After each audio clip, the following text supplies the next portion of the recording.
I'm Allie, and welcome to the Spirit Annex. You know, life can get so exhausting sometimes, especially when people get a little too needy. Sometimes we have to practice a little bit of psychic protection.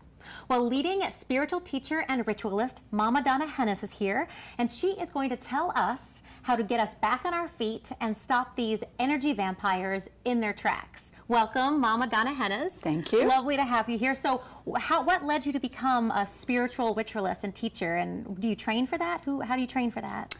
Well, I have to say I've been on this path since I was a really little girl. So I think I just came back knowing things this time. Yes. Just intuitive, more of a gift than a skill, maybe? I think so. It's my path. And I've studied with traditional teachers in lots of different countries and done a lot of solo work, fasting and praying and meditating and all kinds of spirit quests and vision quests. Now, what is an energy vampire, and how do I tell if someone is one? Am I one? I don't know. Well, an energy vampire is somebody or something or some situation or some place that sucks your lifeblood. And if you meet one, honey, you know it. Oh, really? You know it. Okay. Please tell us more about that. I'd love to hear. Sure.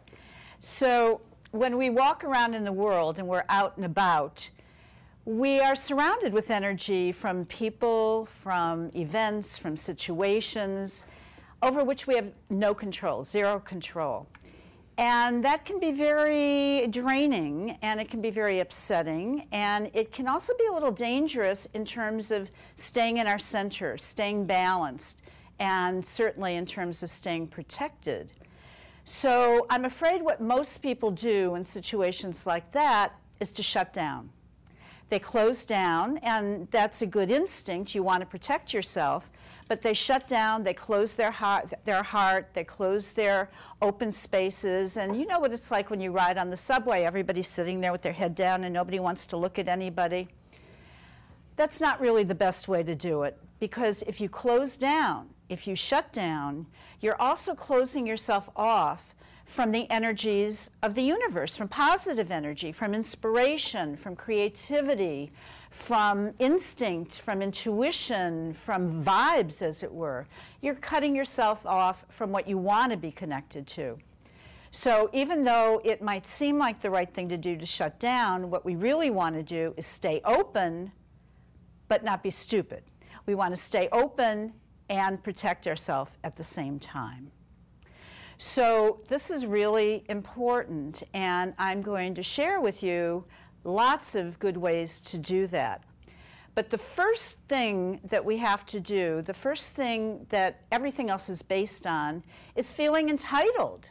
We have to feel entitled to be protected, to be safe, to walk where we want to walk, go where we want to go without anybody bothering us, without being accosted by whiners and by complainers or by angry people or by negative vibrations.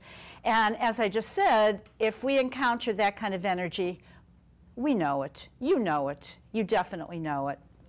So a really good thing to do is to bless yourself with entitlement. You are entitled to be safe, to be protected, to be centered, to be balanced, to be calm in your own self. So let's do that right now. Take this opportunity. Touch yourself somewhere, anywhere.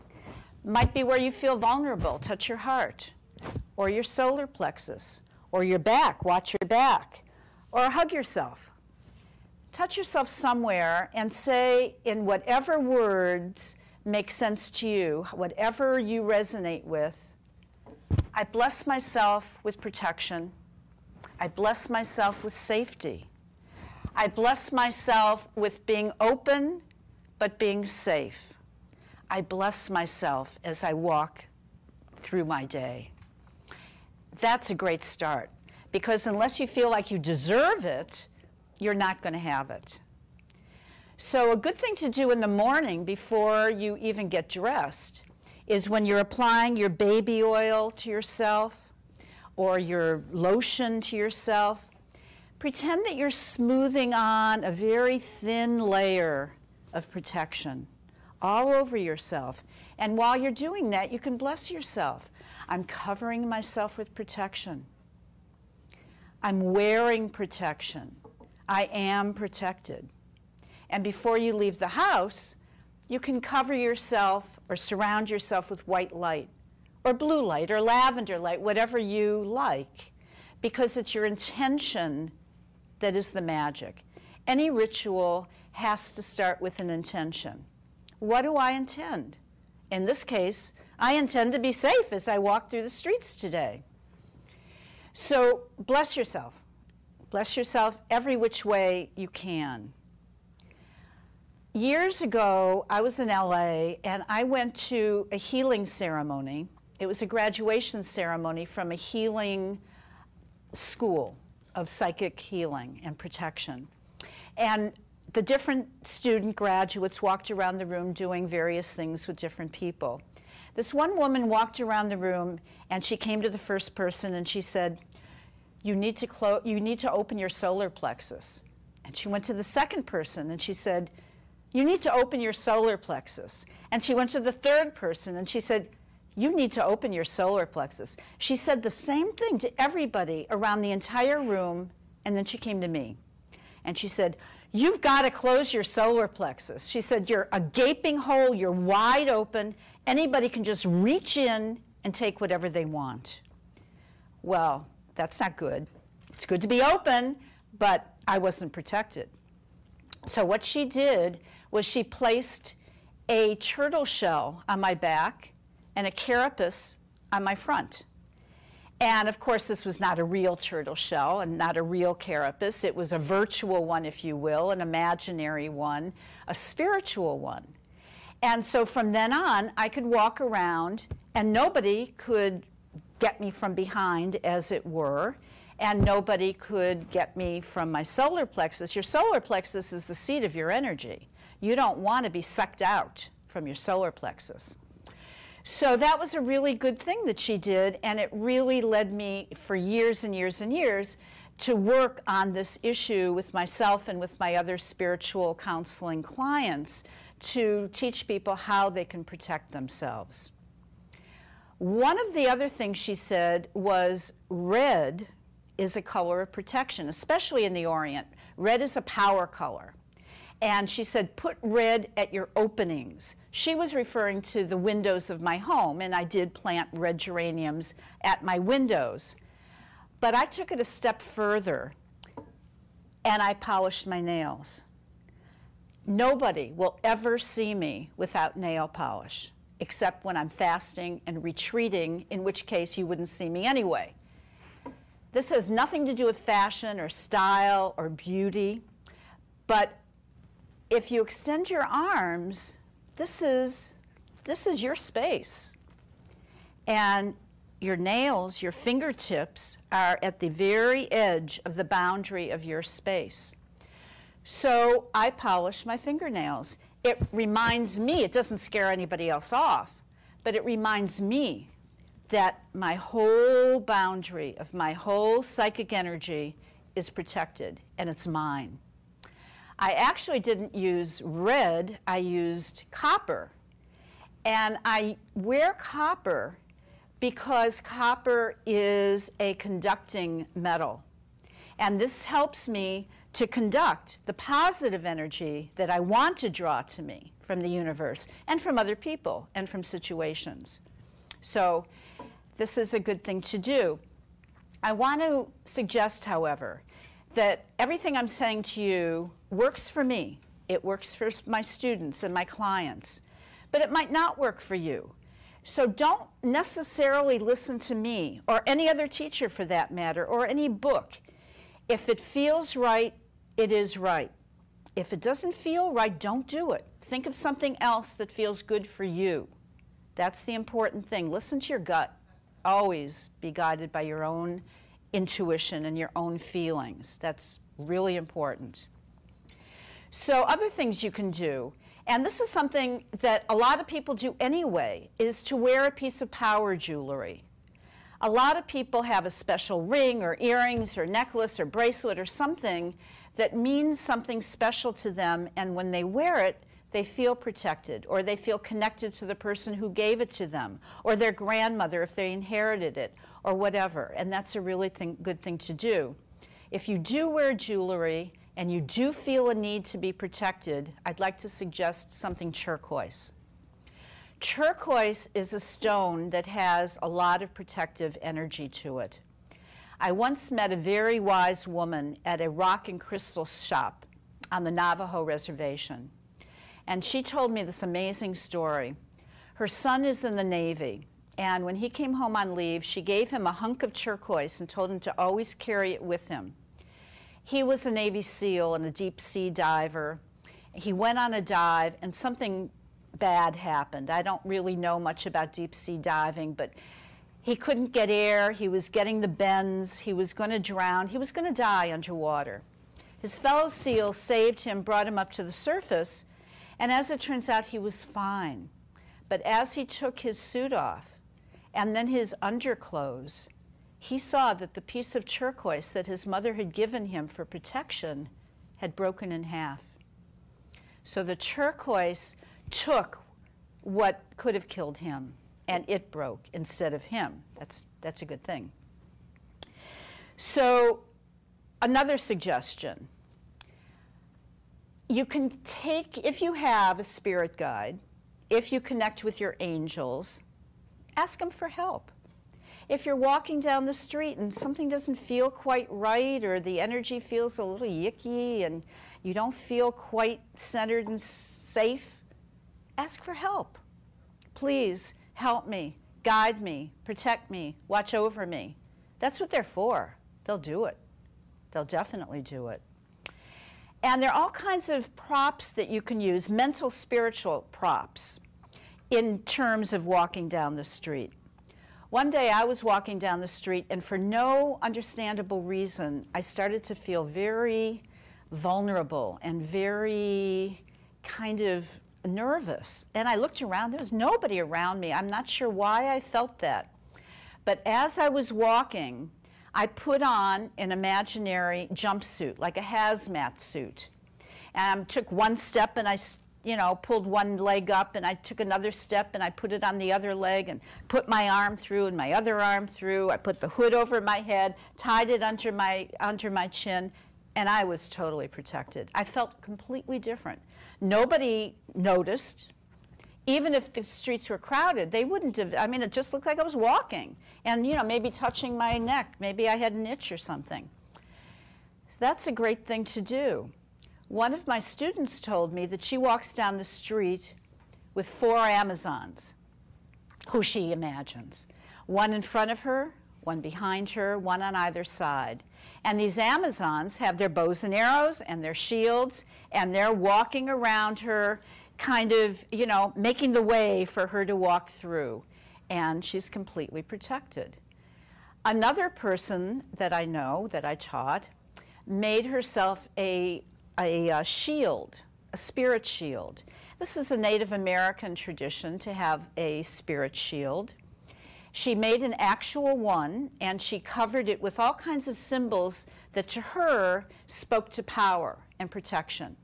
She hung it on the wall in her room by her altar, but she also mentally carried it with her wherever she went. And whenever she felt the need, she just, puts her hands here. Nobody knows what you're doing. And she's got her shield, she's covering her solar plexus, and she was fine. A really good thing to do is to create an amulet bag for yourself. Amulets and charms are popular everywhere in the world, and they're, you can have an amulet for love or one for prosperity, but you can also have amulets for protection. So I'm going to show you a few of these things that you can carry with you, and they really work. This is a seed pod. It's called an uña de gato in Spanish, or cat's claw.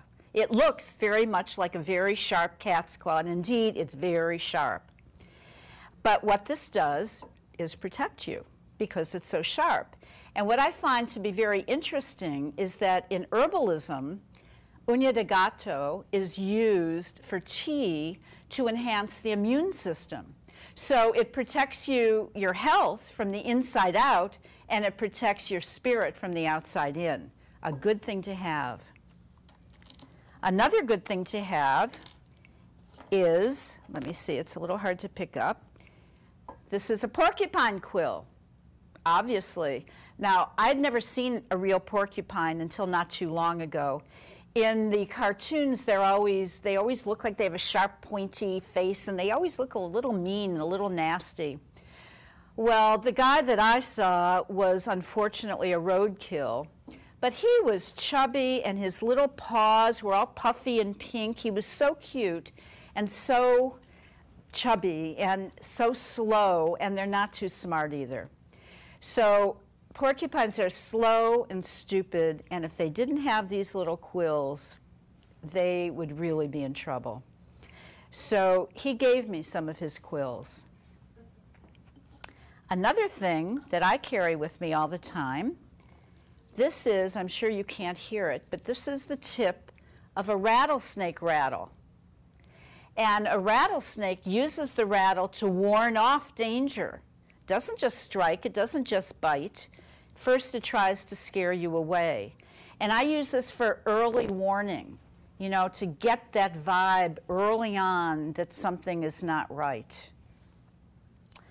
Another thing I carry with me is this very sharp thorn. It's from a white thorn tree, and I would not want to be stabbed with it, but it's not my intention to stab anybody or hurt anybody. But again, combined with all the other amulets in this bag, it's a great protective amulet. Here are arrowheads. This one's made of stone, and this one's made of obsidian. An arrowhead is a good protection for obvious reasons, but even if you don't have an arrowhead, if you have anything made of obsidian, it acts as a protection. So that's another really good thing to carry with you. Put down your arrowheads. I'm coming back in. I'm not going to use it on you. This has all been, everyone is so excited about this, and I have a lot of questions from our participants. Would you mind answering some? I'd love to. I'd love to. Well, Dee Dee Henry wants to know, are energy vampires always people, or can they be spirits as well? They can be both. Yeah. They can be both. The people are easier to tell, obviously. You know, some people are just such whiners and such complainers, and they just get under your skin, and they really like suck you dry. But a spirit you can feel too. You know, here I'm walking down the street, there's nobody around, and I felt something, there was something there. So again, it's like if you feel it, it's real. Now, do you protect yourself in the same way if it's a spirit or a person? Just whatever to make you feel strong? Exactly. Here is a specific one from Paige Red, and she wants to know, I'm always fighting with my boyfriend over nonsense. He's very jealous. Can you make it stop? Or can she make it stop? Well, one thing I've learned in my advanced age is that you can never change anybody else. So, Paige, you have to change yourself. You can't let it get to you. You can't take it in. This is his issue and not yours. And don't take it in to yourself. And if you can't avoid it and you can't stop, I'm afraid she's dating an energy vampire. Exactly. She should have known better. Oh, here's another specific one from Sweet Low 313. And Sweet Low says, my son is in a lot of trouble. I love him and I want to help, but it's draining me.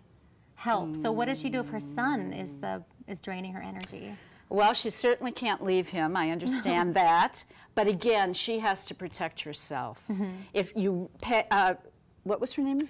This is Red. Sweet LOL. Oh, sweet, sweet, sweetheart. You are a sweetheart to be taking this in, but try to protect your own heart space. Right. You know, bless yourself with protection, and again, remind yourself that that's him and you're you, and even though at one time you were together, you're not now, and you can't help him if you're totally drained. Now, I do have, before you go, we have one more question. You talked about blessing yourself. Yes. How would I do that? If you can leave me with that, how would I bless myself? Well, again, it's your intention that's important. Okay. So you, of course, can use a special oil, or you can use a special soap, or you can use holy water, or you can just touch yourself somewhere. You know, I bless myself with protection. I bless myself with the ability to protect myself. I bless myself with self-worth. I see. That I am allowed, entitled to be protected. I bless myself. I love myself.